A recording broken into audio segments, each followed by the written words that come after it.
अरे बाबा, ही जमीन ही सरकारी जमीन आहे. सरकारी जमिनीचा व्यवहारच होऊ शकत नाही. ही पूर्वीची महारवतनाची जमीन आहे. या अशा अनेक गोष्टी पुढे आलेल्या आहेत. त्याच्याबद्दलच एसीएस रेव्हेन्यू आणि त्यांची टीम ही चौकशी करणार आहे.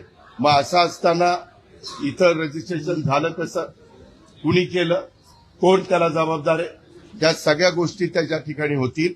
आणि त्याच्यामध्ये मला वाटतं 3 लोकांच्यावर एफआयआर मध्ये नावं टाकली गेलेली आहेत. त्यांची पण चौकशी केली जाईल. काही जणांनी विचारलं की बाबा त्या कंपनीमध्ये पार्थ पवार असताना त्यांना कसं काय त्यांचं नाव टाकलं गेलं नाही.